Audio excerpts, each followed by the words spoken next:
波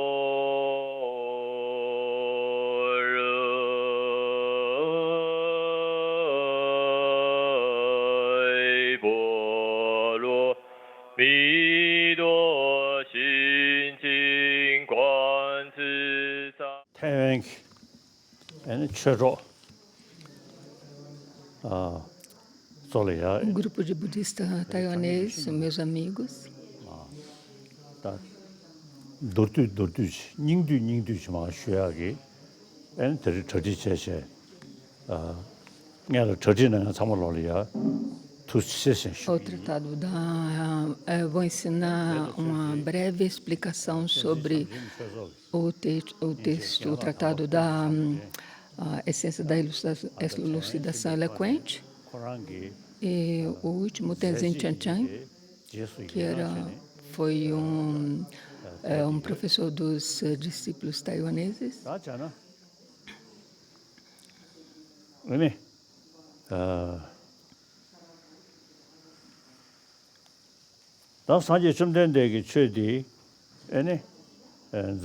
Falando sobre os ensinamentos do Buda nesse mundo, entre todas as tradições e religiões,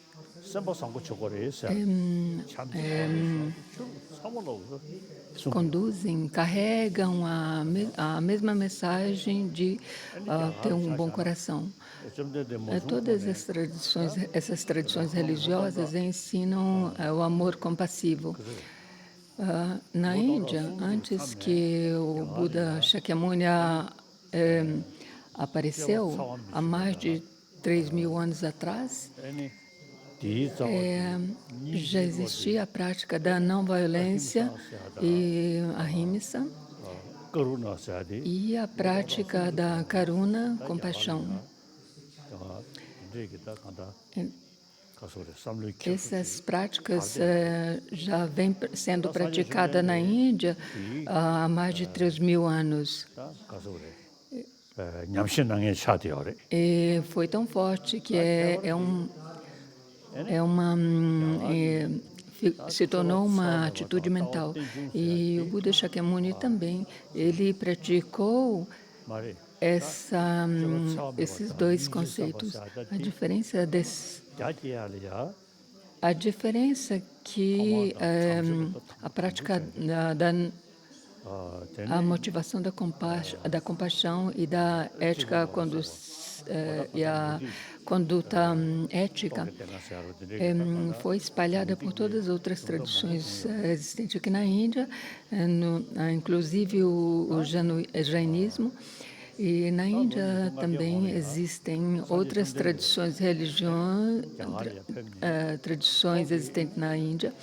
E há mais de 2.500 anos, o Buda apareceu aqui na Índia, nasceu aqui na Índia, ou se manifestou aqui na Índia. E ele fomentou a prática da não-violência e a compaixão como base dos seus ensinamentos. E em base a isso, em base a esses dois conceitos, ele ensinou as diferentes visões filosóficas. Na Índia existia a escola Samkhya e outras, Janaísmo e assim por diante. E também existem as religiões as religiões teístas, que acreditam em um Deus Criador. De acordo com as religiões teístas, eles foram ensinados o desejo de Deus. E para aquelas religiões não teístas aqui na Índia, como budismo, jainismo e a escola Sankhya, essas escolas não ensinam confiar em um Deus Criador, mas eles praticam a lei da causalidade.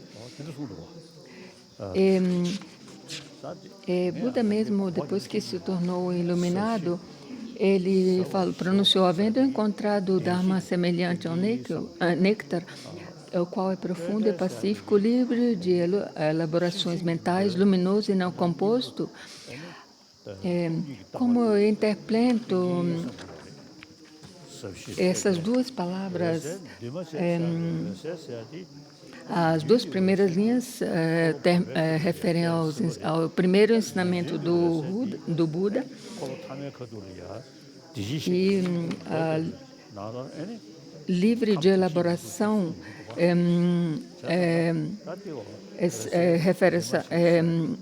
referido à segunda giro da roda do Dharma, e a terceira linha, que é luminoso, referido ao terceiro giro da roda do Dharma.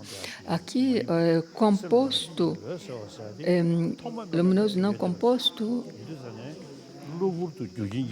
não quer dizer não quer dizer que as coisas venham a surgir de causas e condições, mas é referido à mente luminosa imprincipiável. É claro que, mesmo que essa seja um fenômeno não composto, mas já existia. E por isso que ele falou, a quem eu ensinar não será capaz de compreendê-lo, então é melhor permanecer em silêncio da floresta. E esse ensinamento sobre a falta de entidade intrínseca que o Buda realizou diretamente, por isso que Buda falou que naquele tempo, se ele ensinasse, as pessoas não entenderiam.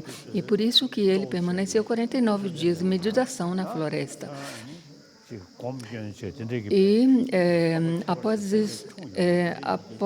esses 49 dias, ele começou a ensinar os ensinamentos, primeiramente com os seus primeiros 5 discípulos, que era familiarizado com os ensinamentos de Buda desde vida passada. E por isso que Buda falou a eles que vocês devem ter devem ter experienciado alguns ensinamentos na falta da existência inerente.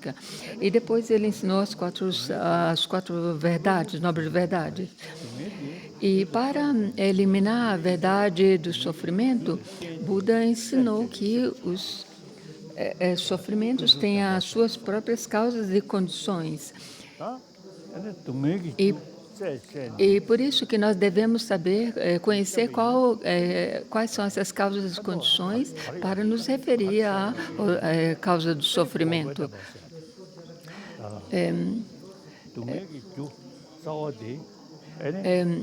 Como é benéfico saber que o sofrimento tem as suas causas, então, dentre os 12 elos da origem interdependente, o primeiro elo é a ignorância. E falando sobre isso, depois que Buda ensinou deu ensinamentos, deu ensinamentos sobre as 4 nobres verdades, muitos indianos eruditos começaram a pensar sobre essas 4 nobres verdades. E a mais importante instituição no passado foi a Universidade de Nalanda, e muitos desses mestres do passado examinaram muito cercano os ensinamentos de Buda. E um deles foi Nagarjuna, e disse que a eliminação do karma e as aflições mentais existe a liberação. E quando nós olhamos propriamente as causas dos sofrimentos, esses sofrimentos têm uma origem, e a origem aqui refere àquilo que nos faz acontecer a causa os sofrimentos. E dentro disso tem os karmas, que é as ações, e essa é enraizada nas aflições mentais, e essas aflições mentais são arraigadas na ignorância. Sobre sobre essa ignorância, os 400 versos de Aradevya são muito eficazes. São muito eficazes para nós, para compreender. E dizem que, assim como as faculdades sensoriais permeiam todas as outras faculdades sensoriais, como por exemplo, mas as faculdades dos olhos não permeiam as outras faculdades sensoriais, mas as faculdades sensoriais permeiam todas as outras faculdades. E assim como a faculdade, como se diz? As nossas emoções negativas permeiam todas, os nossos karmas negativos permeiam todas as nossas ações.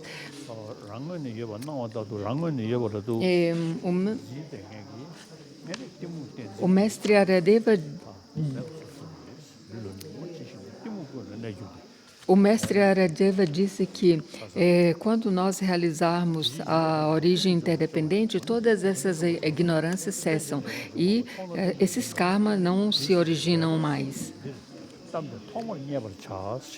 E por isso que, eliminando a ignorância, todas as aflições mentais são eliminadas. E por isso que Aradeva disse que, vendo a vaziedade, elimina todas as ignorâncias. Toda a ignorância, que por sua vez cria todas os karmas negativos. E isso, essas aflições mentais não são eliminadas pelas orações. Nós devemos conhecer a realidade das coisas, como as coisas existem, ou realizar a vaziedade, que completamente elimina os sofrimentos. E quanto mais nós nos familiarizamos com a originação interdependente,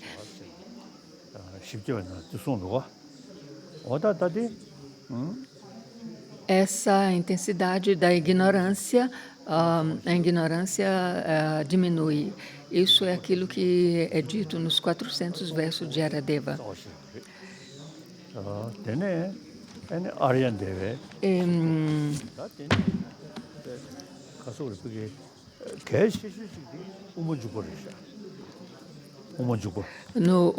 O Mula Madhyamika Karika, e entrando no caminho do meio de Mestre Sandrakishti, e os 400 versos de Aradeva é muito eficaz em entender essa originação interdependente de vaziedade, e eu memorizei todos esses textos, entrando no caminho do meio, e o texto de Abhyasamalankara, que é escrito por Maitreya. Eu memorizei esses textos desde pequenos, quando eu era criança. E algumas vezes eu também recito esses textos.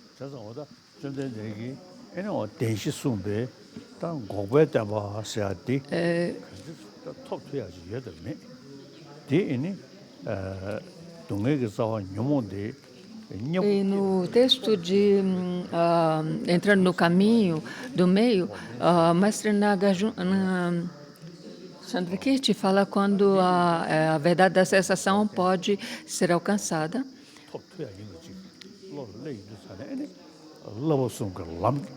E se isso pode ser eliminado por nosso contínuo mental. E quando nós entendemos que a verdade da cessação é possível, nós também compreenderemos que isso é possível através da prática do caminho. E o caminho inclui a prática da moralidade,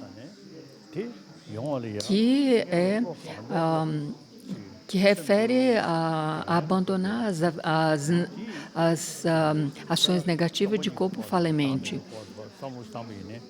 E uma vez que nós estabelecemos na moralidade, nós seguimos para a meditação concentrativa.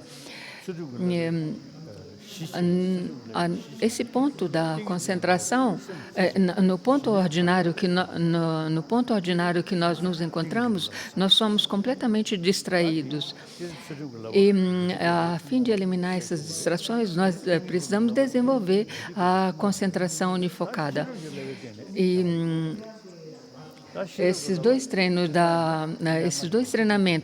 da moralidade, da ética moral e da prática concentrativa é compartilhada entre outras tradições, até mesmo não budistas.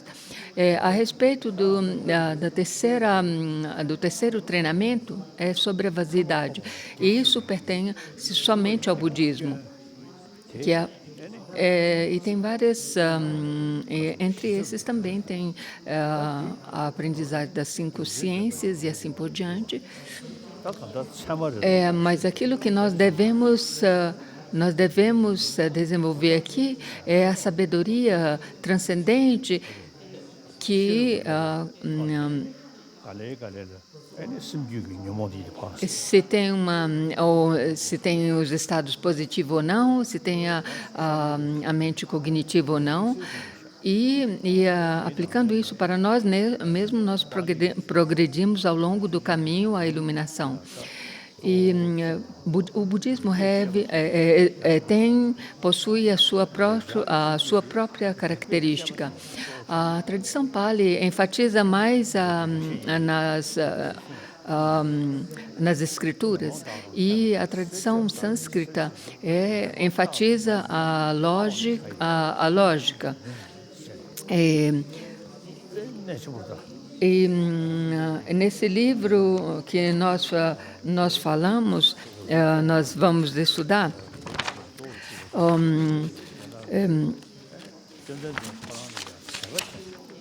monges eruditos, assim como os ourives examinam o ouro, queimando, cortando e raspando, assim sábios aceitam meus ensinamentos depois de investigá-lo completamente, não apenas por respeito a mim. E Buda pede aos seus seguidores que não devem seguir seus ensinamentos motivado por uma fé, mas seguir os seus ensinamentos depois de completamente analisar seus ensinamentos, assim como os ourives examinam o ouro.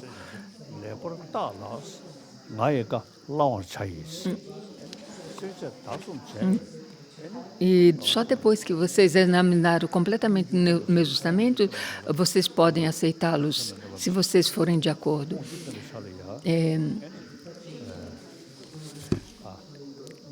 Depois que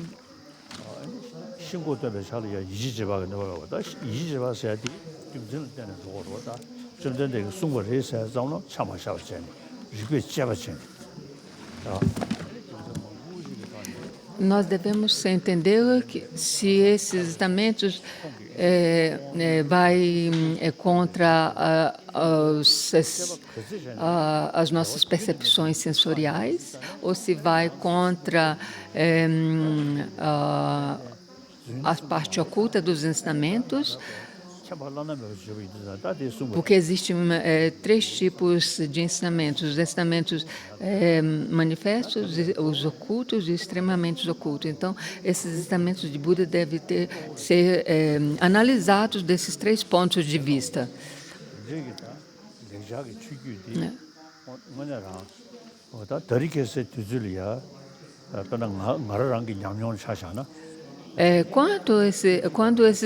Quando esses ensinamentos vai contra esses 3 processos de análise, externa, oculta, extremamente oculta, nós não devemos aceitar. No decorrer da minha vida, eu encontrei com muitos eruditos, e esses séculos 천리고 저 믹스도 하나 치도 와. E, 치소 난 즈버 치즈 체지. no passado, os cientistas não 심 심컴을 보지 저 14고 토리야. espera. Nesse século presente, os cientistas estão prestando atenção nas análises, seja do ramo psicológico e assim por diante, eles estão prestando atenção de como funciona a mente interna, das emoções e assim por diante. Antigamente, eles não pensavam sobre isso. Mas hoje em dia os cientistas têm muito mais informações sobre a filosofia, de como funciona a mente interna e as emoções, e eles estão interessados na filosofia budista desse ponto de vista. E eu conheço alguns cientistas, muitos que são reconhecidos, e eles estão interessados em aprender a psicologia budista desse ponto de vista do mundo interno da mente. Do meu ponto de vista, a ciência, a realidade que a ciência estuda, pode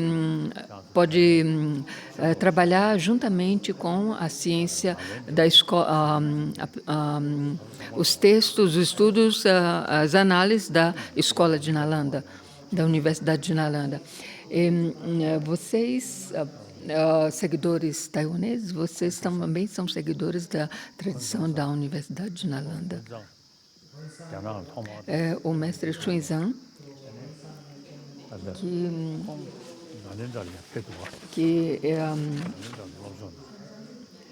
Xuanzang, que espalhou o budismo na China, ele, nos tempos antigos, ele estudou na escola de Nalanda, naquele tempo,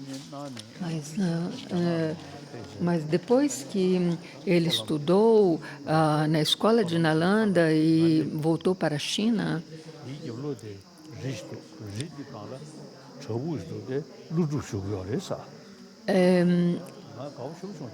tem um lugar, ele foi em um lugar chamado Oceano, e eu também fui nesse lugar, eu estive presente nesse lugar. Antes de voltar para a China, ele foi, antes de voltar para a China, depois estudou na escola de Nalanda, na Universidade de Nalanda, antes de voltar para a China, ele visitou um lugar no sul da Índia, onde tem um rio e tem uma montanha. Eu também estive e tem uma caverna nessa montanha. Para chegar nessa caverna, você tem que cruzar esse rio. Eu também visitei essa caverna e diz que mestre Nagarjuna meditou nessa caverna. E tem nessa rocha dessa caverna tem uma serpente branca.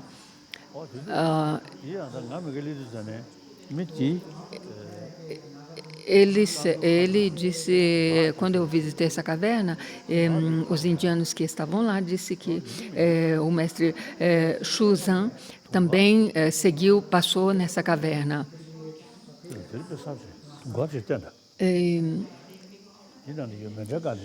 Quando eu visitei essa caverna, eu vi uma concha. Eu vi uma concha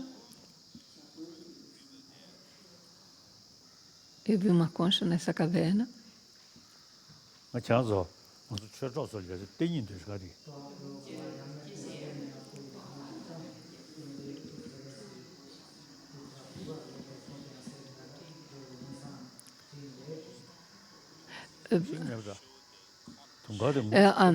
E Sua Santidade, quando Sua Santidade viu essa concha, ele viu essa concha e, como não tinha ninguém presente perto dessa caverna, ele pegou essa concha e colocou dentro da roupa dele. Na margem, então, quando eu encontrei perto dessa caverna, essa caverna que era perto do rio, eu encontrei essa concha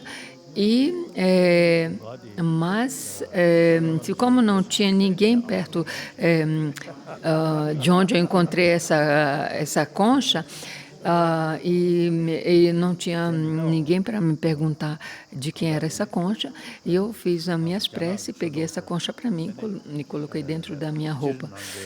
E eu ainda tenho essa concha comigo. Meus amigos chineses, taiwaneses, vocês são praticantes budistas e vocês seguem também de Nagarjuna, que em chinês chama Longson Pusa. Como o texto de Mula Madhyamika Karika é traduzido na língua chinesa, vocês têm que estudar esse texto. E esse texto também foi traduzido em tibetano e nós temos conexões desde muito tempo.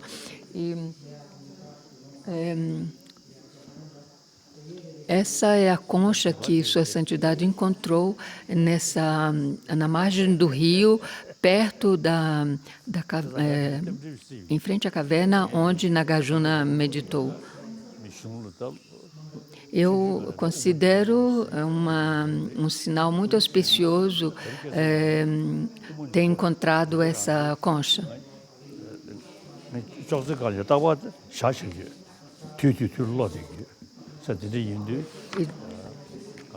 Como eu disse,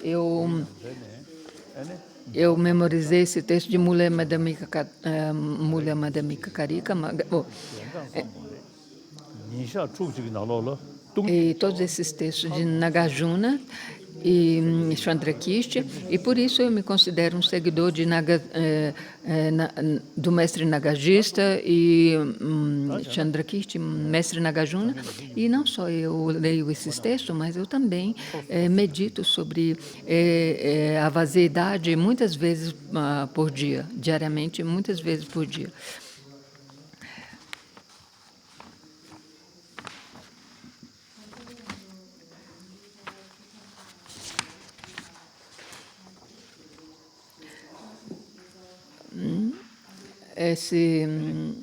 Nós vamos estudar agora o texto da elucidação, a essência da elucidação eloquente de Lama Tsongkhapa.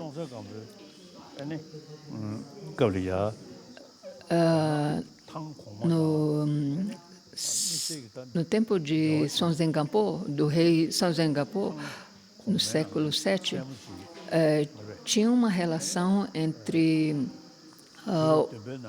o imperador chinês, ou a dinastia de Tang, dinastia de Tang, e a princesa dessa dinastia se tornou uma das mulheres, das esposas de Sonzen Gampo, do rei tibetano Sonzen Gampo.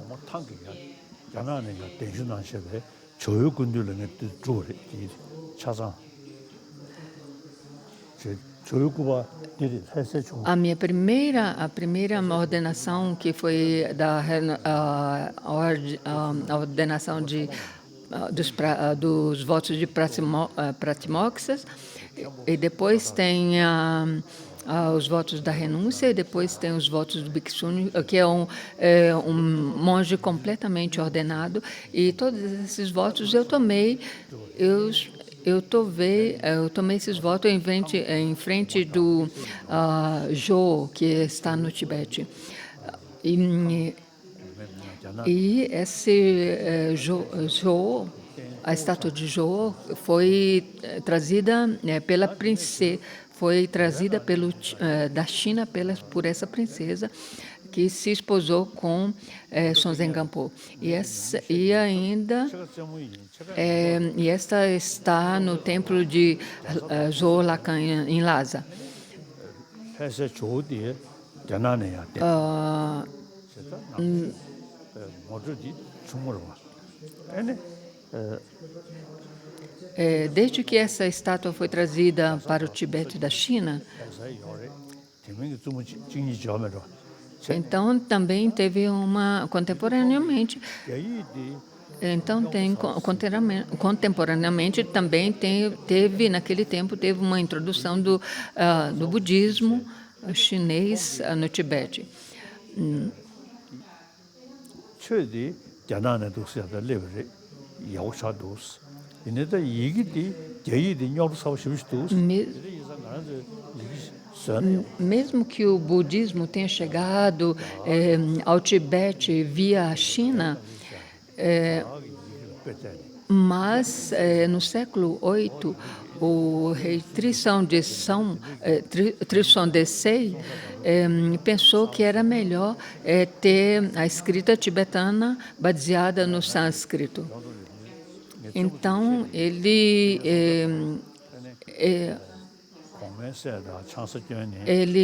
enviou uns eruditos aqui na Índia para aprender o sânscrito e voltar e criar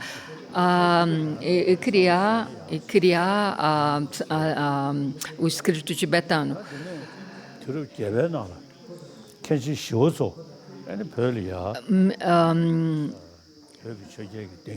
O rei Trisong Desai, ele achava, é claro que por causa da influência chinesa no Tibete, da comida e assim por diante, ele achava o escrito chinês muito complicado.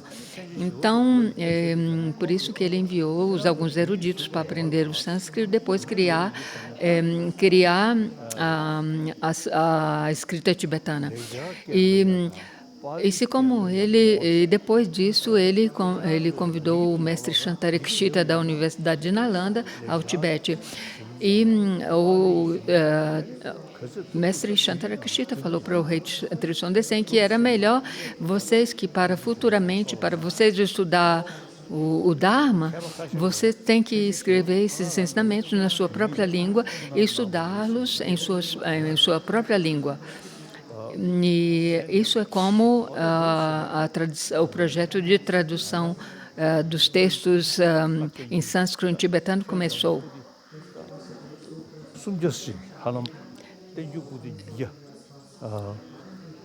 E é dito que mesmo o mestre Shantarakshita se interessou em aprender a língua tibetana.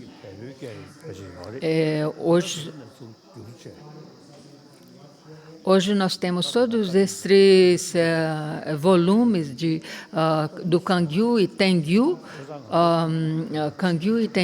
em tibetano.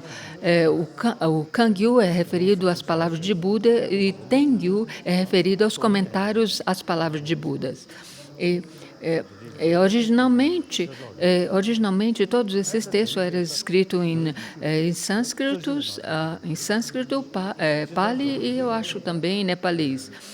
Mas o ponto importante é que todos nós somos seguidores dessa mesma tradição. E hoje em dia, no século XXI, as pessoas estão perdendo o interesse na religião. Mas nos países budistas e particularmente na China, parece que tem muitas pessoas, as pessoas que estão se interessando a estudar o budismo estão aumentando. De qualquer forma, aquilo que é ensinado no budismo é algo que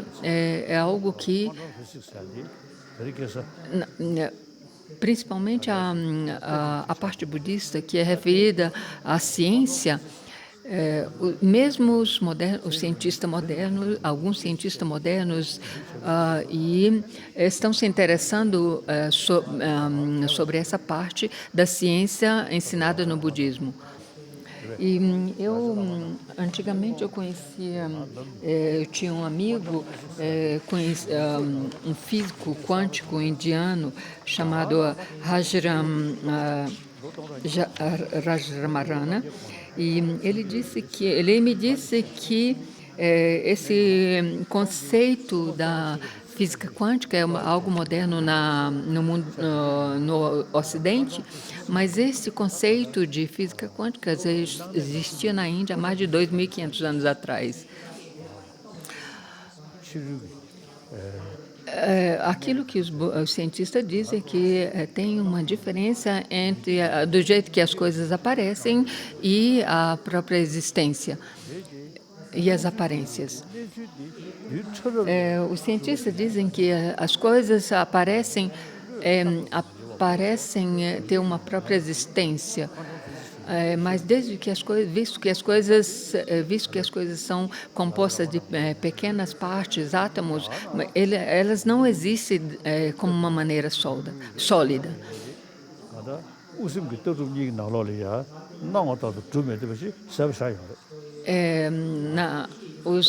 O mestre Nagarjuna e os mestres das escolas somente dizem também que as coisas não existem com as coisas nos aparecem.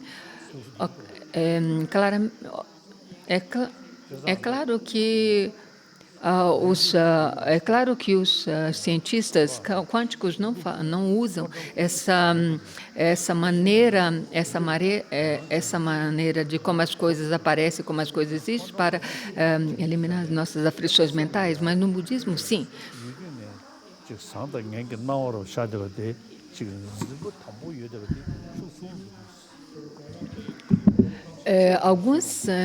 Alguns cientistas que estudaram isso, principalmente alguns cientistas físico-quânticos chineses, quando eles me disseram que quando eles estudaram essa disparidade entre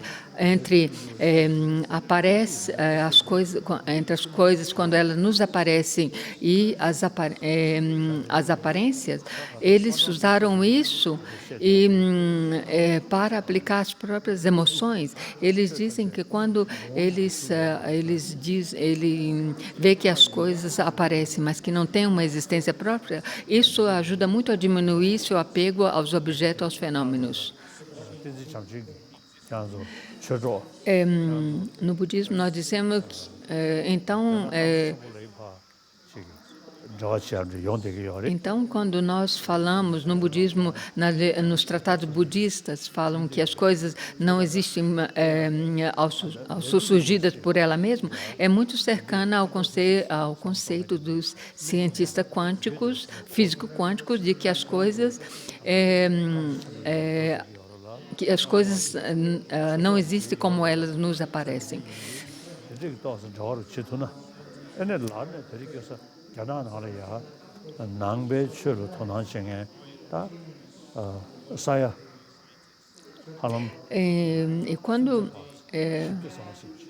Hoje em dia, dentro da própria China, é dito que existe mais de 4 milhões de pessoas budistas.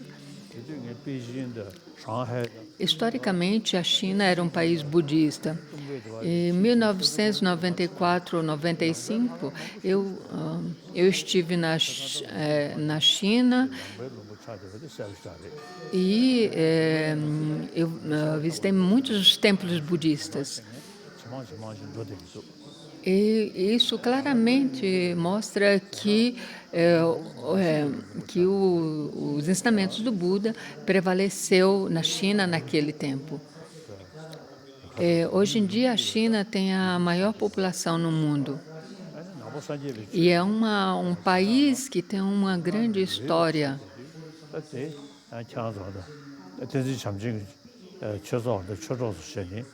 자주 그저 툭툭 Então, o budismo já foi estabelecido, desde muito tempo foi estabelecido na China.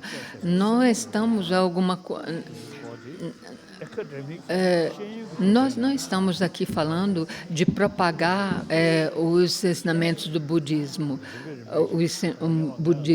budismo, mas estamos falando de como ensinar os ensinamentos budistas na China como um tema acadêmico, 정화 não como um tema religioso. 많이 계속 셰셰 Eu conheço um professor de uma universidade em Beijing, 가 가다 정화 다쇼 기겐지레 보게 쇼 e o nome desse professor é Chuzulun, e ele me falou que quando 자얼음시 멤버십 quando o tempo, a situação se mudar, ele me convidou para visitar essa universidade, não como Dalai Lama, mas como um professor. E eu aceitei o seu convite. Quando a situação entre a China e o Tibete mudar, eu visitarei essa universidade. Eu também tenho 자나 초투나 가디 시지성다 생게 게 민주어리도 시지성다 eu também tenho uma ideia de se eles pudessem convidar todos aqueles que receberam o Prêmio Nobel da Paz e fazer uma conferência, seria muito benéfico. Eu não falo sobre a independência do Tibete, e alguns tibetanos me criticam por não procurar a independência do Tibete. Mas aquilo que eu quero fazer, aquilo que eu pretendo, visto que o Tibete é uma parte menor de terra, o que eu penso em fazer nós temos uma independência de religião, de cultura, mas, como um todo, ser dependente da China, como decisões governativas. E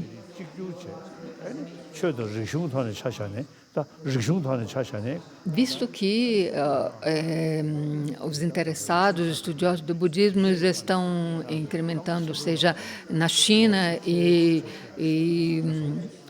em Taiwan, e se vocês pudessem focar não somente na economia, mas na sua tradição cultural, seria muito bom. E,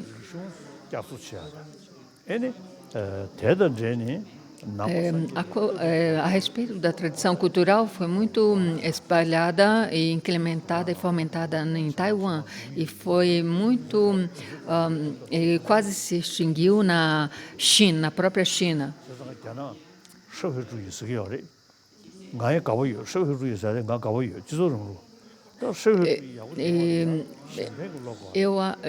Do meu ponto de vista, eu acho que vocês, visto que vocês preservam muito mais a cultura chinesa em Taiwan, vocês poderiam ser de benefício e ajudar a reviver a tradição cultural na própria China. vocês programam que são socialistas e eu também sou um socialista, mas se vocês clamam que vocês são socialistas, mas não ajudam a reviver essa tradição cultural na China, e pensam só em vocês mesmos, vocês não são realmente um próprio socialista.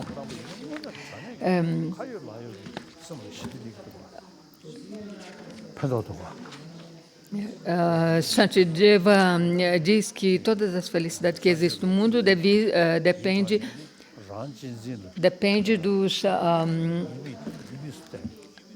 da felicidade.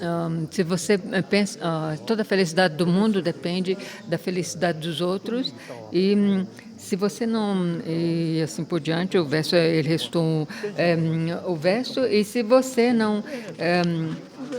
não se escambia você mesmo pelos sofrimentos com os outros, você não alcançará nem mesmo a felicidade nessa vida e deixa estar a iluminação. E montado no cavalo da Bodhisattva, que elimina toda a dor, como uma pessoa inteligente pode se sentir descorajada indo de felicidade. E o mestre Nagarjuna também disse que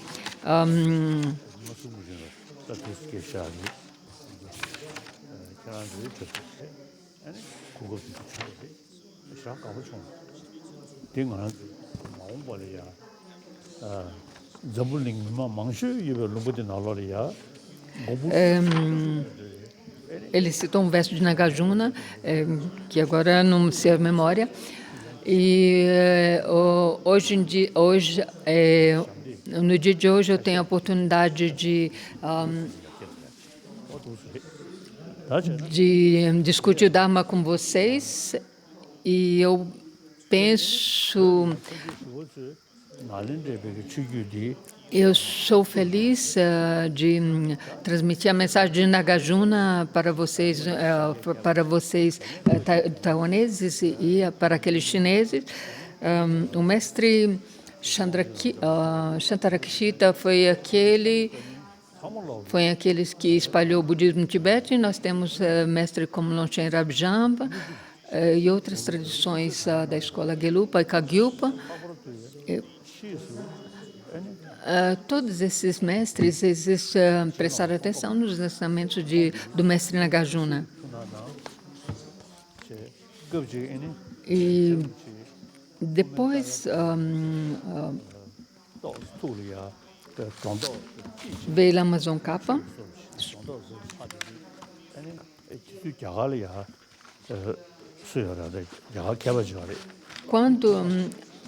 Quando Lama Tsongkhapa teve alguma dúvida sobre o caminho do meio, ele pensou em visitar a Índia porque existiam alguns mestres que ele gostaria de encontrá-lo. Mas Lama Tsongkhapa não veio à Índia devido a um conselho de Nagarjuna, porque ele falou que se ele visse para a Índia, ele teria obstáculos para a vida dele. Então, mestre Lama Tsongkhapa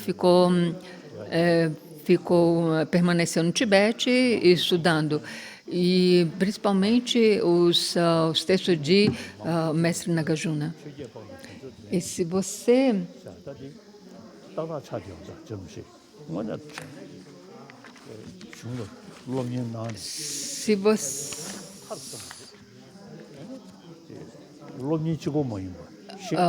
onde fala, tem uma prece chamada Gaden Lagema, que fala assim que nessa vida Lama Tsongkhapa se tornaria um grande erudito e um grande praticante e de muito benefício.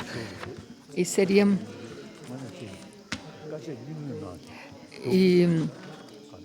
e quando ele foi seguindo os conselhos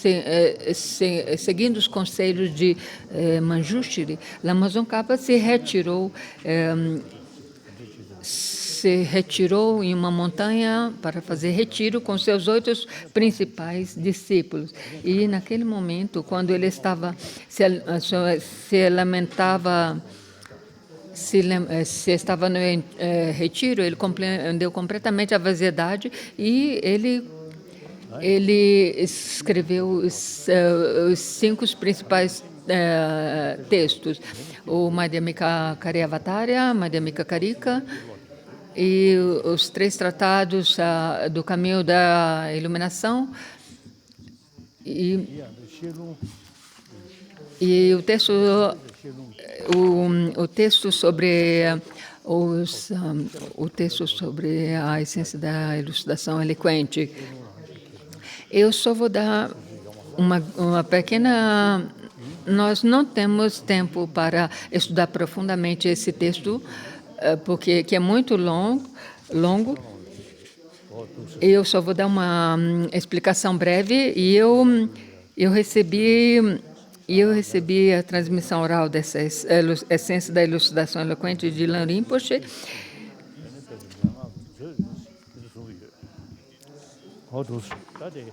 E Lan Rinpoche recebeu de Chonla Rinpoche.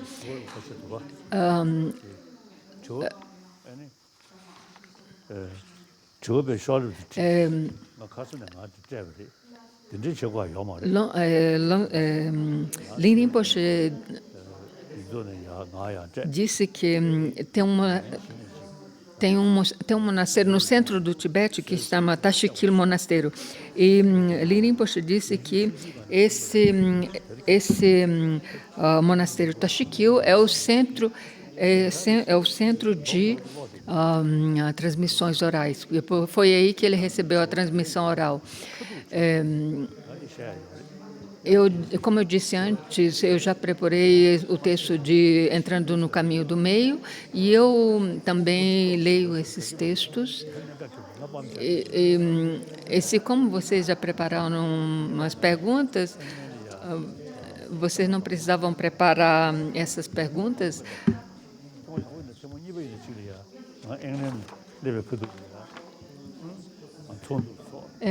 Vocês deveriam perguntar completamente. E se eu não souber a resposta, eu falaria: eu não sei a resposta. Eu não me hesitaria em dizer não, que não sei.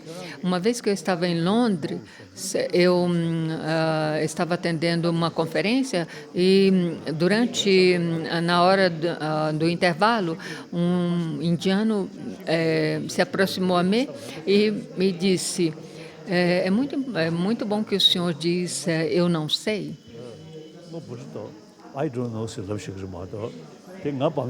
Então, se eu não sei a resposta para a sua pergunta, eu falo francamente que não sei a resposta.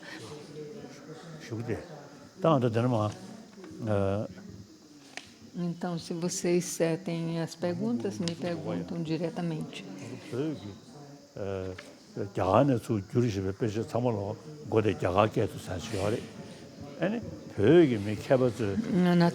Na tradição dos textos indianos, tem sempre a saudação a Buda e Bodhisattva. Aqui, a saudação no início do texto é a saudação a Buda, e tem uma homenagem a Manju Gosha. Isso mostra a autenticidade do texto, a autenticidade do texto. E esse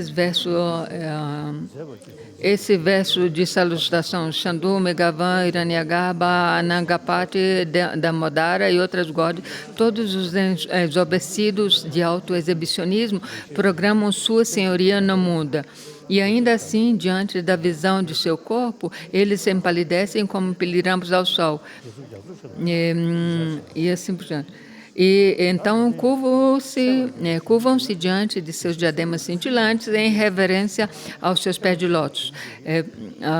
O próximo é prezando aos detentores dos ensinamentos, rendo homenagem ao Senhor dos Sábios, o Deus de todos os deuses. E o próximo verso é o verso de saudação ou homenagem à Sunga e à Sangha e assim por diante. Na Índia existia 4 escolas, quatro escolas filosóficas principais, principalmente a escola consequencialista e autonomista e assim por diante.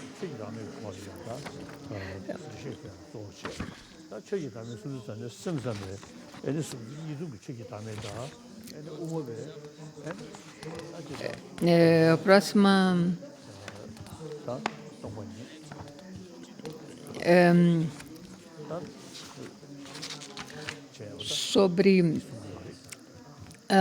sobre a falta de existência intrínseca ou entidade intrínseca dos fenômenos, tem a interpretação da escola somente e da escola das Madhyamaka.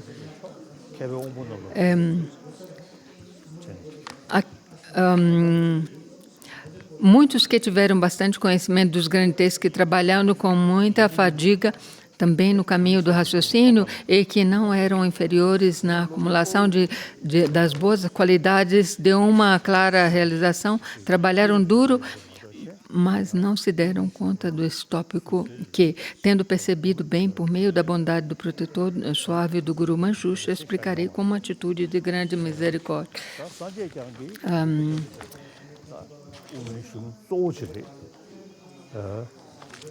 O mestre teve esses mestres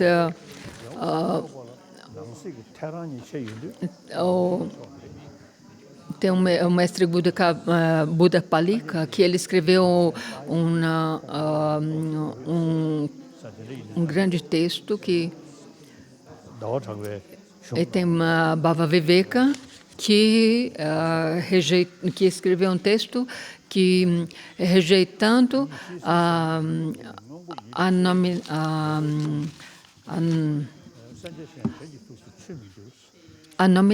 nominalidade dos fenômenos.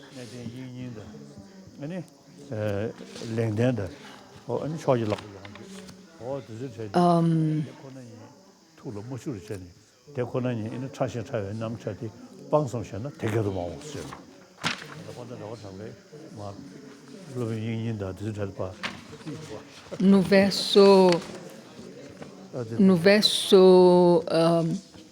54 de Chandrakirti, de Entrando no Caminho do Meio, dizem: assustado pela variação oceânica do intelecto de Nagarjuna, alguns se mantêm distanciados desta maravilhosa tradição, mas agora o orvalho que faz seus versos se abrem assim como botões de lótus. Estabeleceram-se as esperanças de Chandrakirti, famosa lua, foram satisfeitas. Isso é referido ao mestre Bhava Viveka, a Sangha e Vasubandhu, que disse que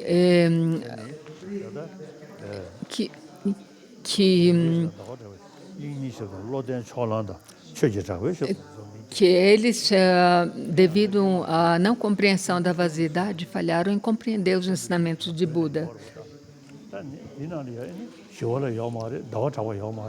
E não compreenderam a visão e os comentários do mestre de Nagarjuna. No passado nós temos a prece que falam tem uma prece a respeito dos 6 ornamentos. E essa prece não incluía Chandrakirti, Bhava Viveka e outros. E por isso eu reescrevi essa súplica aos 17 mestres da tradição de Nalanda. No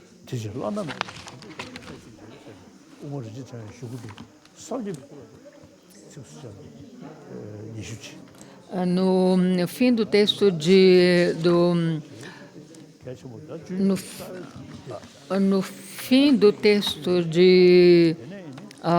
do mestre da preciosa Grilanda existem 20 versos no último capítulo, que tem nos últimos 20 versos do texto de Preciosa Garlanda, mestre Nagarjuna disse que devemos recitá-los todos os dias, e esses versos são muito profundos para mim. Minhas práticas diárias é recitar esses versos e os textos de Mula Madhyamika Karika, e tem um outro texto, e esse é muito importante. E o verso 56, o verso 56 de 55 e 56. Devido à habitação passada, já alguns perceberão a profundidade assustadora dessa realidade aqui explicada, já outros, mesmo sendo eruditos, não entenderam essa percepção. Portanto, vendo os ensinamentos de outras tradições que afirmam que a existência uma entidade intrínseca, abandone a inclinação por tratado de tradições e se contente apenas com essa tradição.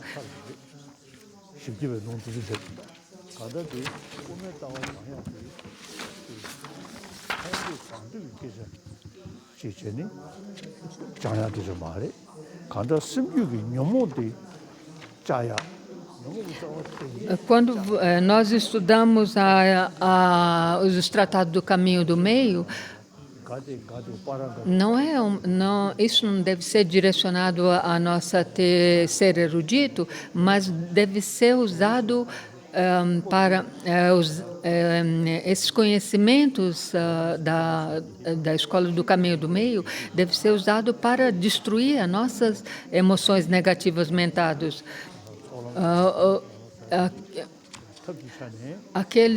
Os conhecidos, os 5 caminhos devem ser desenvolvidos no nosso contínuo mental, que é o caminho da acumulação, da preparação, da visão, da concentração e não mais aprendizagem. Nós devemos ter transformações na nossa mente para que nós possamos seguir esses 3 caminhos até alcançarmos o estado búdico.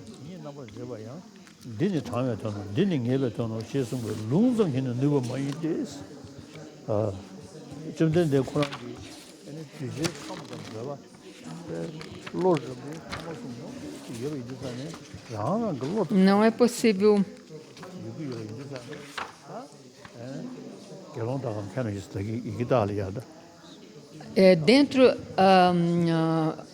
esses ensinamentos devem ser estudados e compreendidos, os ensinamentos que devem ser interpretativos e devem ser os ensinamentos interpretativos e os ensinamentos e os ensinamentos definitivos. A Escola Consciencialista do Caminho do Meio, a posição de Zamazongkhapa explica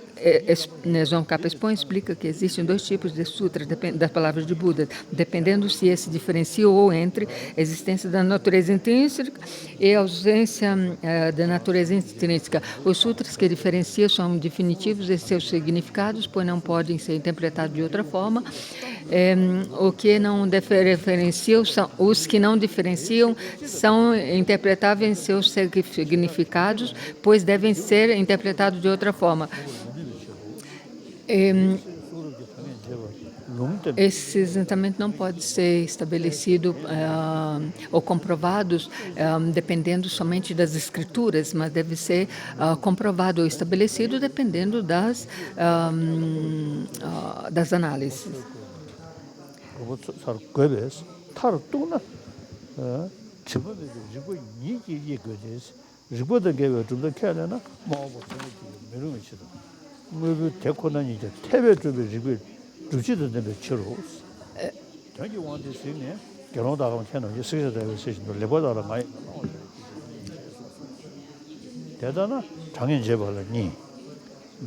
É por isso que quando se diferenciar isso, 초소스 Sim, 아등에디 거주는 도대 공제다 아니 로드미스비 시ben도 딩 로브로시 제리 나다 안데 셰즈타 도대 공제를 때문에 ai, deles. 도대 공제를 때문에 초세 됐으면 다 시기 Só um minuto. Só um minuto. 다 하고 싶은 리뷰다 세브샤도 순서를 다 어디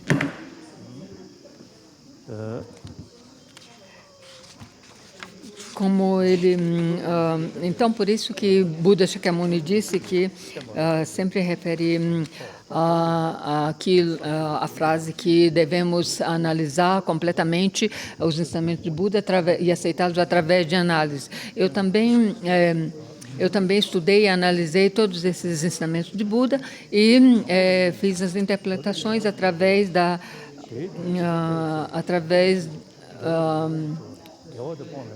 existem dois sistemas diferenciados do ensinamento de Buda, que de interpretativo e definitivo. 당분이 공제를 점대되게 남자 두모 풍분남이 랑게 생이야 가세 예외 생이다 지구 생이다 뽕어는 용도 시바 가세 풍분남이 지도 대신도 예시나 뜻이 누구고 사는 봐야 가세 대신도 자네 대버 Tem os ensinamentos ensinamentos do Akasamyata Sutta, que é uma autoridade paramadhyamika, diferenciar quais ensinamentos são interpretáveis e quais são definitivos. Em resumo,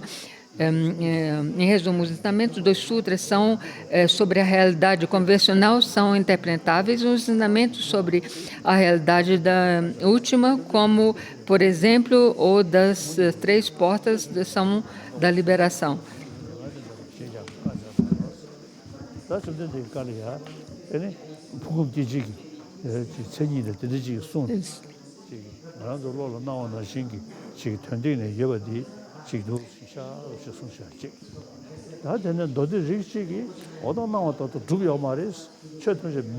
Ele está lendo o texto e eu não tenho esse texto traduzido. E nas escrituras tem mencionado duas diferenças. Tem uma fala como os fenômenos nos aparecem em relação aos nossos órgãos sensoriais, e o outro lado é como as coisas aparecem não tendo uma existência intrínseca por elas mesmas. Tem contradições verbais em sânscrito, que as coisas são divididas de uma...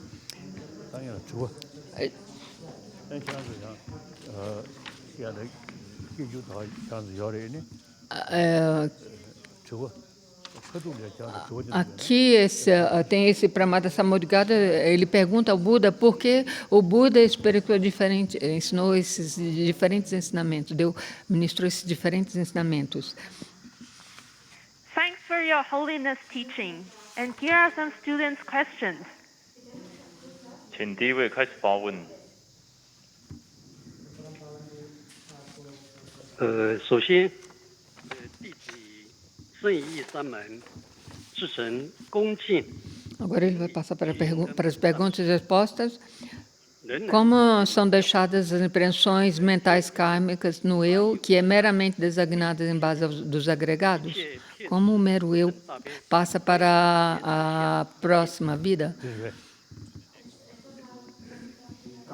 首先，第一个问题来自于泽蒙斯洛斯林。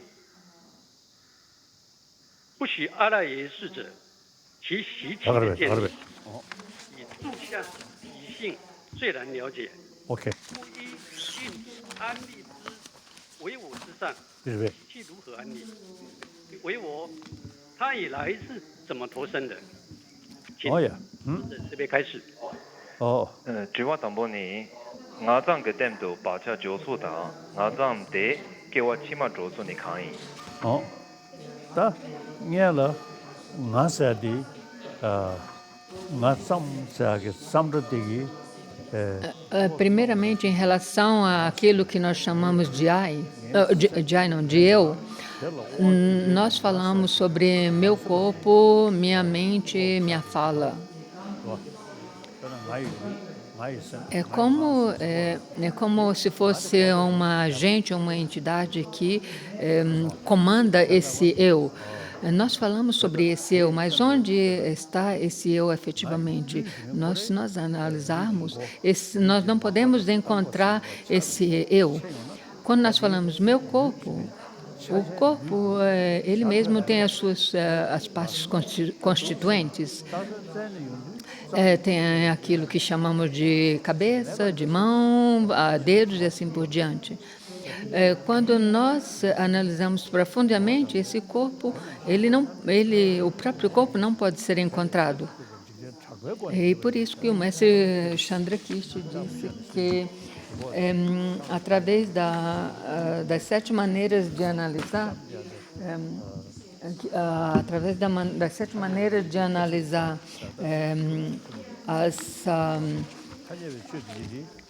analisar como nós usamos para analisar uma carruagem. A carruagem nós não podemos encontrar nada, porque a pessoa, aquilo que nós chamamos de eu, de pessoa, indivíduo, é designado sobre suas partes. É claro que convencionalmente, relativamente, o indivíduo existe, mas não a nível último. As 7 maneiras de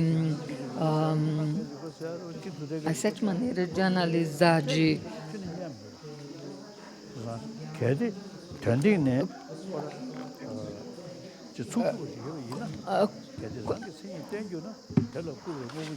quando nós analisamos as pessoas como os 4 pontos de análise, como os 4 pontos de análise, que diz que é o verso 34, são os versos 34, 35 e 36 do capítulo 6 entrando no caminho do meio de Madhyamika. Se as características inerentes fossem a base dos fenômenos, os fenômenos seriam destruídos. Analisando esse fenômeno minuciosamente, a parte da sua essência, da totalidade dessas entidades, não se encontra nada duradouro. Consequentemente, a verdade convencional ordinária não deve ser analisada.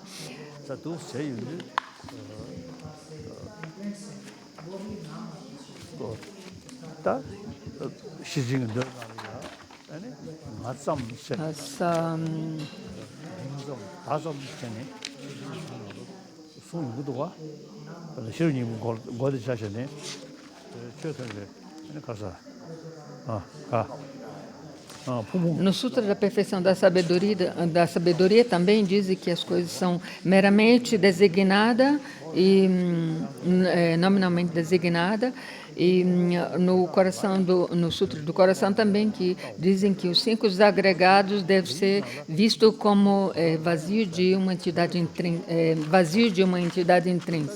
e os 5 agregados, cada um deles também deve ser visto como vazios de entidades intrínsecas. Você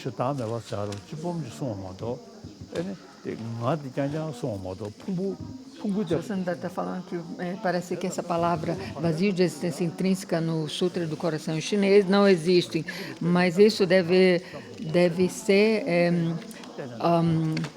acrescentado. No primeiro giro da roda do Dharma, Buda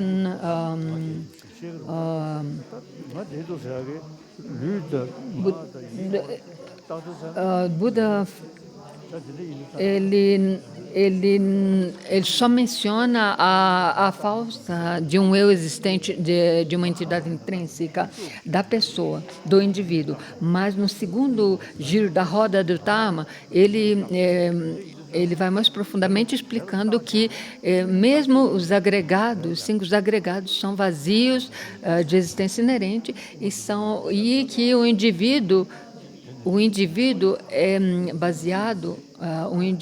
baseado, existe em base aos 5 agregados, mas mesmo que os 5 agregados existem porque o indivíduo existe. E,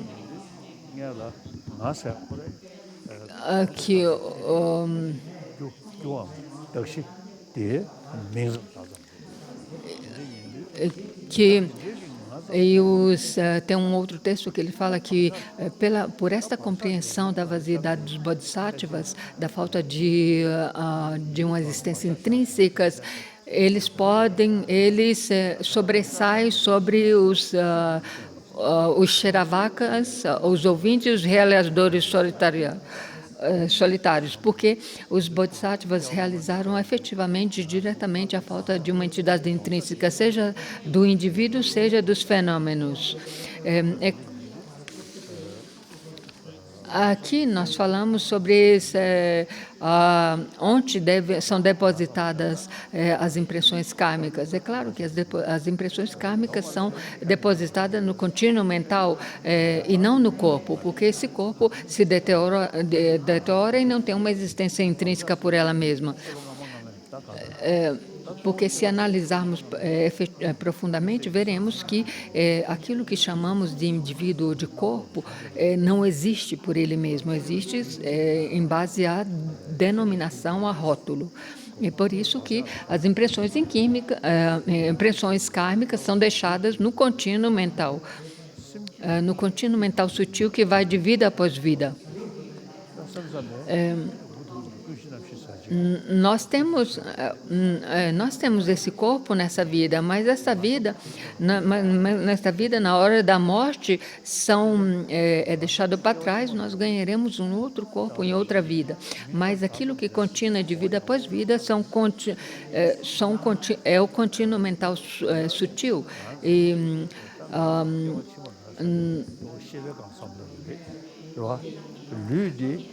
sobre a pergunta como essa vida, esse eu passa de vida para outra vida, nós devemos falar sobre isso, a respeito da continuação da mente, do contínuo mental sutil. Nós devemos pensar que nessa vida nós temos um corpo humano, em uma outra vida nós poderemos ter um corpo animal e assim por diante. Mas essa existência, entidade, ou existência, ou indivíduo, ou aquilo que é que seja, só pode ser existido em base ao contínuo mental.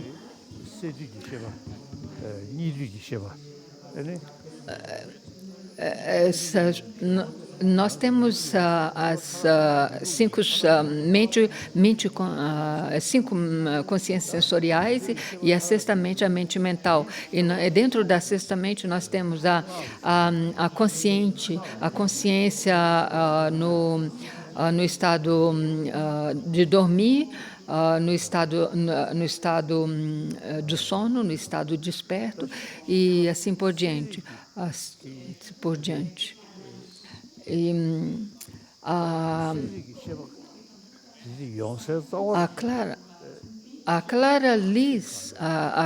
luz clara da mente, ou o estado disperso sutil da mente, surge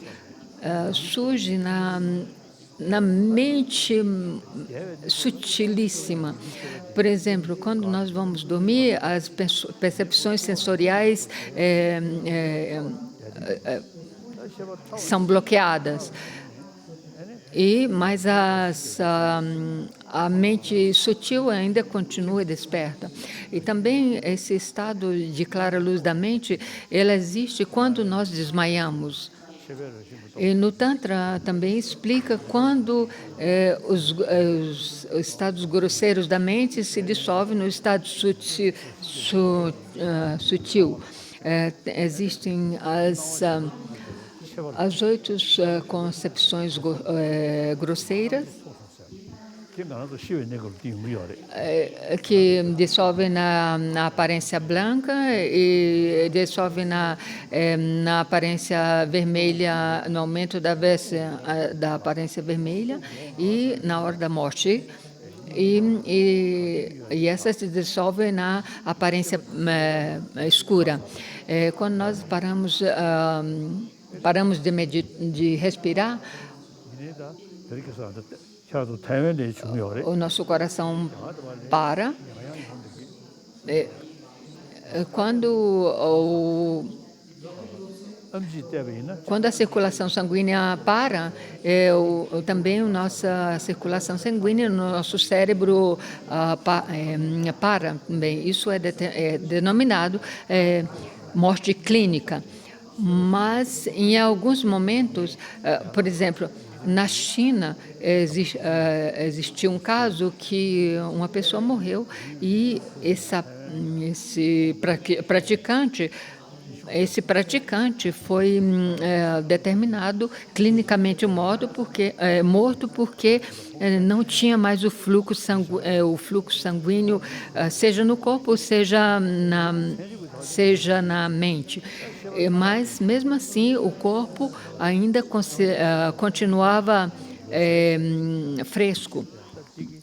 E o meu mestre também, o último Liri Rinpoche, ele permaneceu nesse estado que nós chamamos meditação depois da morte, o Tuktam. E esse estado de meditação da morte não pode ser explicado pela ciência moderna. Então, quando todos esses os nossos níveis grosseiros, ou consciências grosseiras pararam, então existe e manifesta essa mente sutil que vai de vida por vida. Nós também falamos dos vários chakras. Todas essas consciências grosseiras se dissolvem todos esses chakras. E nós experimentamos aquilo que chamamos da aparência branca, a aparência vermelha e a aparência escura.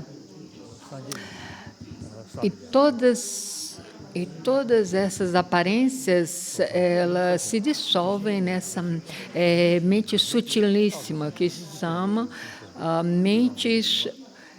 mente clara sutil, ou claramente sutil. E essa mente sutil é que vai de vida após vida até alcançarmos a iluminação.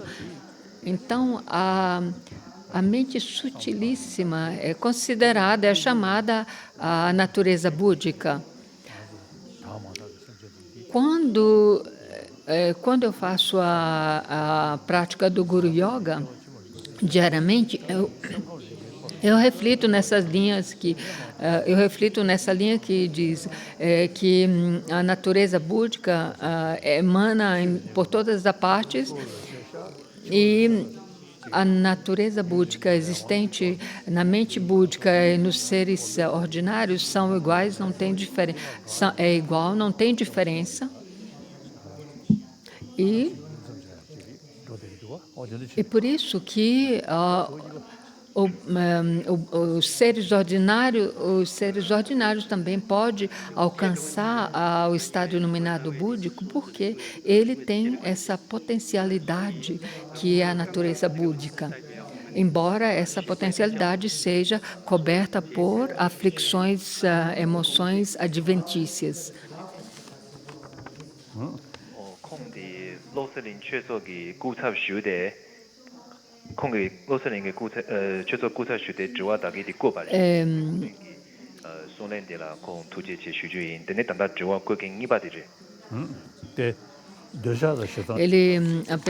A próxima pergunta é: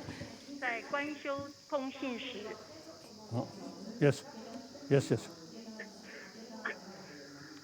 好，请问尊者在观修空性时如何审查了知。 Como devemos meditar sobre a ausência da entidade intrínseca, tanto do objeto quanto da mente subjetiva, quando experienciamos um intenso apego ou raiva. 동이 공배 출대 노르 유메 지다르다고 돈이 가서 랑기 동이 공배 출대 노르 유메 지다르다고 가서 Ele trocou a pergunta. 뭐라도 rol이야. Eles pegaram. Como verificar? A pergunta foi trocada. Então, a pergunta é: como verificarmos se a nossa meditação sobre a vaidade é correta, está correta ou não? Nos textos escritos de Entrando no Caminho do Meio e Sabedoria Fundamental de Nagarjuna, e uma sessão especial no texto de Lamrim Chenmo, do Grande Caminho à Iluminação de Lama Tsongkhapa, diz que existem esses ensinamentos profundos sobre a vaidade. Para mim, o mestre o verso de Entrando no Caminho do Veijo, principalmente o verso que eu recitei antes, que é o verso 34, 35 e 36 do capítulo 6, é muito profundo para mim, me ajuda muito nessa visão sobre a vaidade. Quando nós vemos que as coisas nos aparecem, quando nós vemos os objetos, os fenômenos, as coisas, elas parecem que existem de maneira sólida por ela mesma. Mas se nós analisarmos profundamente, essas coisas não aparecem assim. E quando nós fazemos meditação profunda,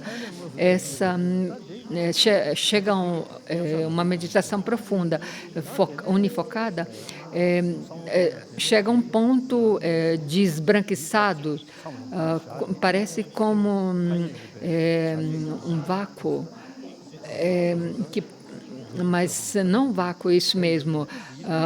Parece que quando você tem a sensação que não existe nada, mas quando você chega nesse ponto, você analisa que as coisas, procura analisar que as coisas não existem como elas nos aparecem. E quando você levanta desse estado meditativo e que você vê as coisas, as aparências, você pensa que as coisas não existem, essas coisas que te aparecem são ilusões, elas não existem por ela mesma. 상의 테마 가르치에 숨베기 문제니 강의 가서 Por que Lama Tsongkhapa considera, a próxima pergunta é, por que Lama Tsongkhapa considera importante a cognição convencional válida ao meditar sobre a vaidade? Quando você está meditando sobre a vaidade, tudo aquilo que é uma aparência não existe mais. Mas como Lama Tsongkhapa disse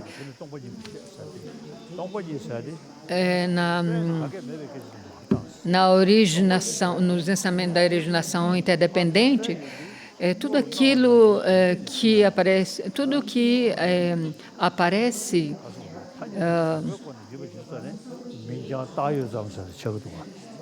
é dito ser vaidade, mas isso não quer dizer que as coisas não existem efetivamente. O que quer dizer vaidade nesse sentido é que as coisas são vazias de existências inerentes. Elas não existem por ela mesma, mas existem em dependência de outros fatores e outras condições. Isso que significa vaziedade. E quando você aplica esse estado na meditação e quando você levanta da meditação e quando durante o estado meditativo você tem essa experiência de vaziedade e você levanta do estado meditativo, você tem a experiência que tudo aquilo que você vê é como uma ilusão. Não tem uma existência sólida. pension 되게 지. pension 되게 쉬디디 다들 잖아 이제 뭐지. Isso não quer dizer que não é que a vaziedade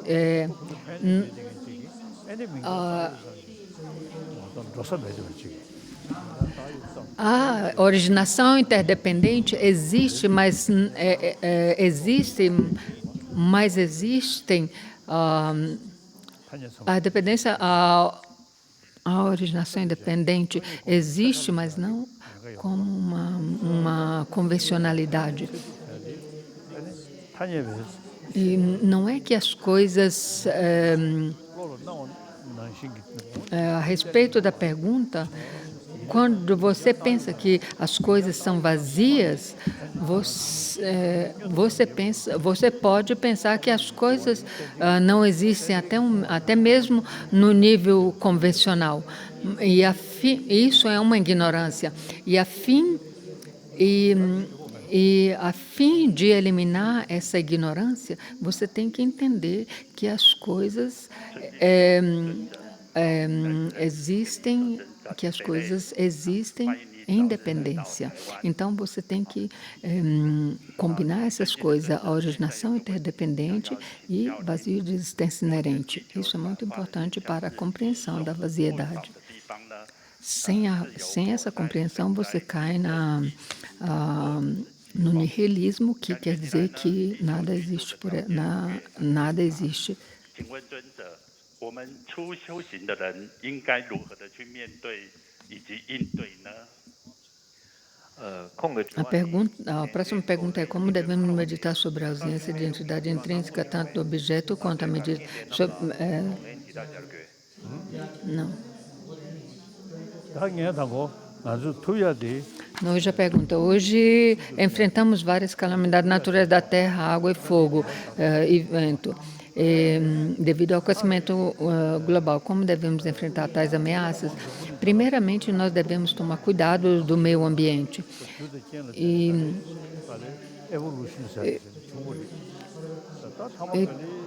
Todos esses sistemas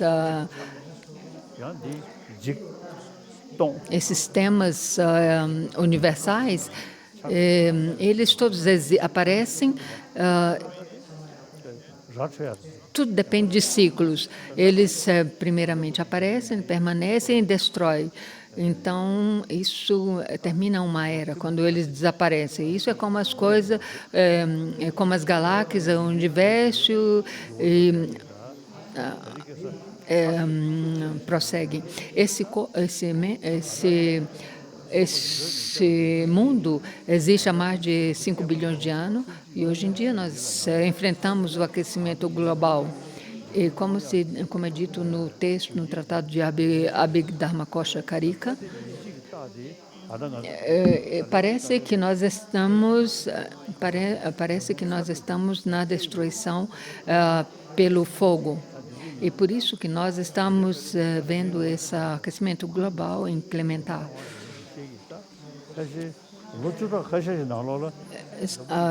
Alguns ecologistas que eu conheço me disseram que nas próximas décadas o mundo se tornará chegará a um aquecimento global tal que o mundo se tornará deserto.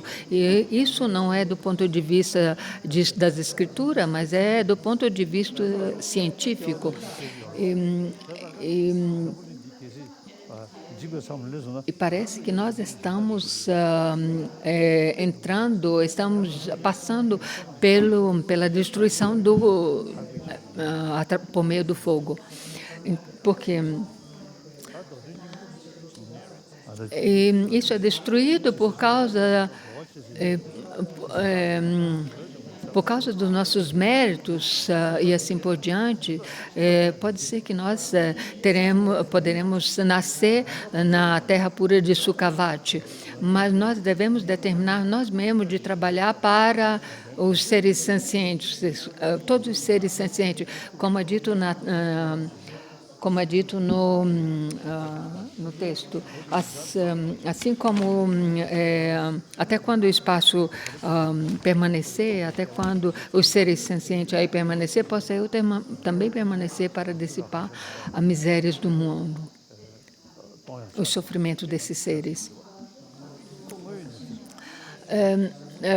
Nós não podemos fazer muito para evitar os processos naturais, mas aquilo que nós devemos fazer é trabalhar para que este processo não seja muito doloroso, porque esse mundo, de acordo com as escrituras, esse mundo entrará num processo de destruição e desaparição, e entrará em um espaço vazio. E nós falamos de vidas passadas e futuras, mas não podemos falar, nós não podemos falar do início da nossa vida. Nós, nos textos também falam dos milhões de sistemas de mundos que existem, dos trilocosmos de universos que existem.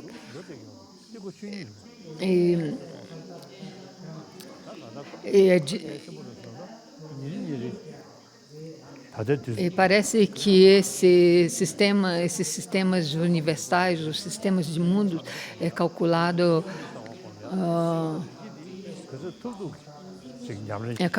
de uma maneira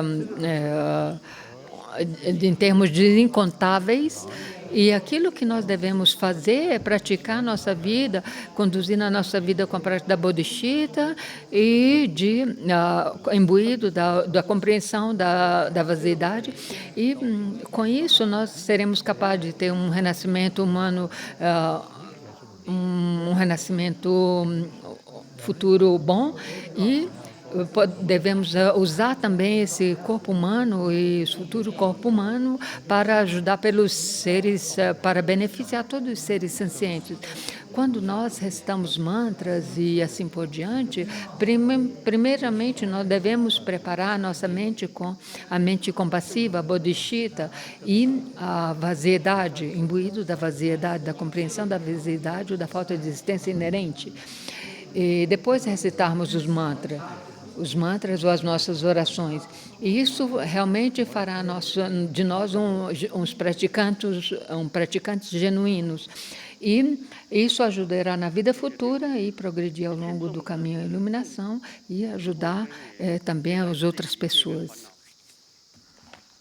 烦恼又来自于无始无明，故对于对进食的好坏，一生强大的这个贪嗔，此时该如何串习跟修学？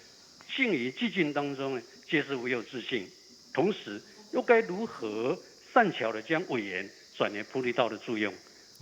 恭请尊者开始。不是，空嘅之外呢，对家当写当修查嘅教书，有当有建议噶啦，让心没把它其他工具。 A última.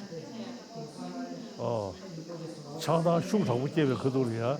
A próxima pergunta era como nós devemos meditar sobre a falta de identidade intrínseca do objeto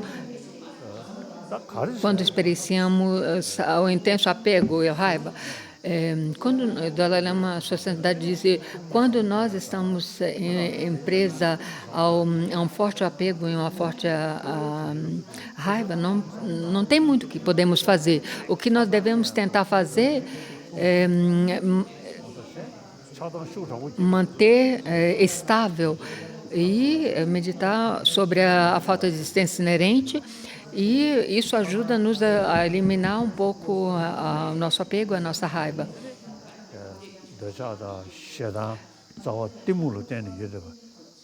Se nós... Porque isso é mostrado que nós... Quando nós estamos com uma mente calma, devemos pensar sobre a bodhicitta e a vaziedade, porque assim como no momento que nós somos imbuídos pelo apego e a raiva, não tem como pensar na bodhicitta e vaziedade. Nós devemos pensar isso antes e preparar nossa mente. Quando nós, se uma pessoa vem e diz assim, fala, se você, por exemplo, se você estiver imbuído num momento de raiva, de grande raiva, de apego, e alguém vem e diz para você, você tem que meditar sobre a bodhicitta e vaziedade, você é capaz de ficar com raiva também dessa pessoa e dizer, cala a boca, por favor. Então isso não ajuda a pensar na bodhicitta e na vaziedade naquele momento, e nós devemos meditar isso e preparar nossa mente para que isso não aconteça constantemente. 广问在念死这个科判里头，宗大师说了广论，就念死，事实上是初中后都重要，要弟子们对于这个科判，应该要常时说修习。那么我对于所谓的后重要，这里头所谓的后，到底是什么是指什么阶段？那么后重要到底应该怎么解释？麻烦尊者可以替我解惑一下。空给之外的呢，结党一千别讲究南林千莫囊呢，希望米大把公巴的。No grande tratado do caminho da iluminação, Lama Tsongkhapa mencionou sobre a meditação da impermanência e a morte. É muito importante sobre o caminho à iluminação.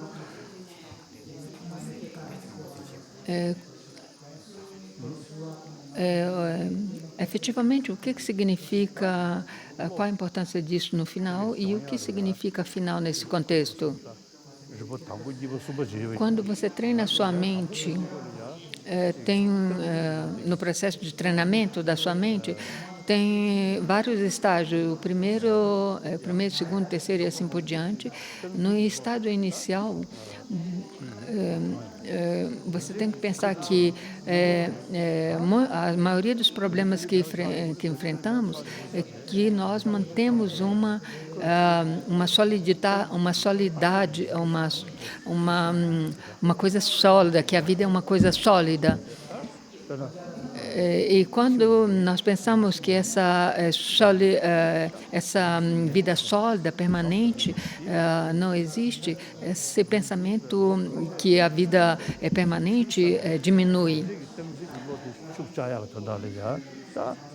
Aqui, o fato importante é que não tem certeza de quando nós morreremos. Então, para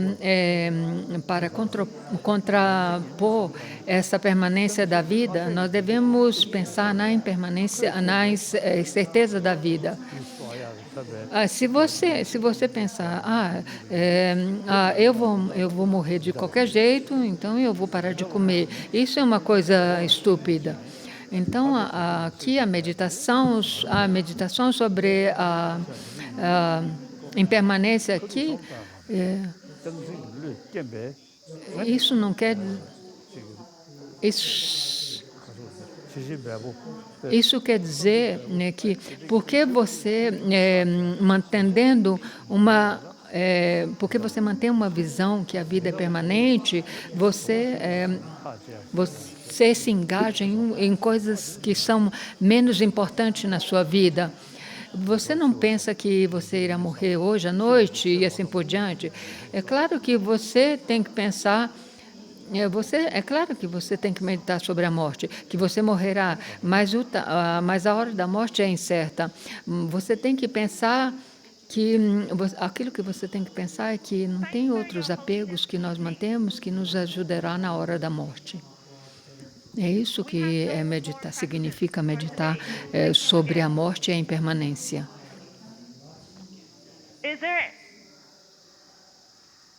Is there anything else you want to share with us?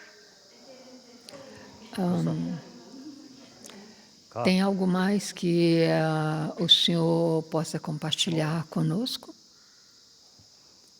되게 공도 러스버리 zamuli Como eu disse antes, por causa que as pessoas criam são muitos problemas hoje em dia por causa por causa das emoções aflitivas mentais, desde os líderes governamentais até as pessoas ordinárias. E todas, e se nós pensarmos que todas essas pessoas querem a felicidade do mesmo jeito e não querem o sofrimento. E nós embatemos sempre no sofrimento por causa dos nossos desejos excessivos, nossas luxúrias e apegos. E nós não pensamos que a felicidade existe a partir de nós mesmos. E não a partir das coisas externas. Mas nós invertemos esses conhecimentos. Nós pensamos que as coisas externas nos trazem felicidades e negligenciamos a nossa paz interna, que aquilo que realmente é aquilo que realmente nos traz a felicidade. E isso é relacionado a respeito de todos os seres existentes. Por isso que eu falo da higiene mental, porque a higiene mental diz respeito às nossas emoções. Por causa da inteligência humana, nós fazemos muitas coisas, até mesmo planejar o nosso futuro. E por isso que, por causa também dessa inteligência, nós também cultivamos o ódio pelos nossos inimigos e apego para os nossos queridos, entes queridos. E essas duas concepções errôneas faz com que nós criamos problemas, muitos problemas em torno a nós. E por causa também dessas concepções errôneas, nós sentimos apegos àquilo que nós queremos, nós achamos bonitos e odiamos aquilo que nós não gostamos e achamos feio. E nós devemos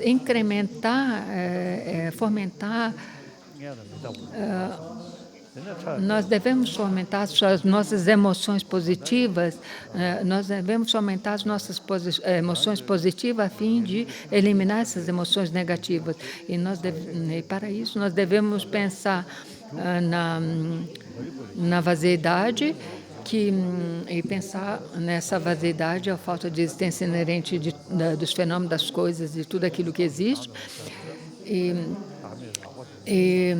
E por causa, nós temos esse corpo, essa mente que é contaminada, mas essa contaminação é adventícia e não faz parte da nossa mente sutil. Nós devemos meditar sobre a falta de existência inerente, a falta de existência inerente, seja do nível grosseiro e do nível sutil, baseado na visão da escola, somente da escola madhyamika, o caminho do meio. E por isso que é muito importante nós estudarmos todas das escolas, seja das primeiras escolas até as escolas superiores, como a primeira classe até a última classe. Nós devemos deixar o fundamento, e nós falaremos porque Buda ensinou a falta de existência intrínseca em várias maneiras. E ele ensinou a falta de existência intrínseca de acordo com a predisposição mental de todos os seus discípulos. E isso para nos ajudar a eliminar todas a nossa raiva e apego, as nossas aflições mentais negativas, porque nós queremos eliminar as aflições mentais negativas, porque nós queremos a felicidade, queremos ser felizes. Muito obrigada. 恭送法王。 Muito obrigado a todos vocês. E nos vemos amanhã. 大家可以向镜头向法王挥挥手，我们明天再见。再见。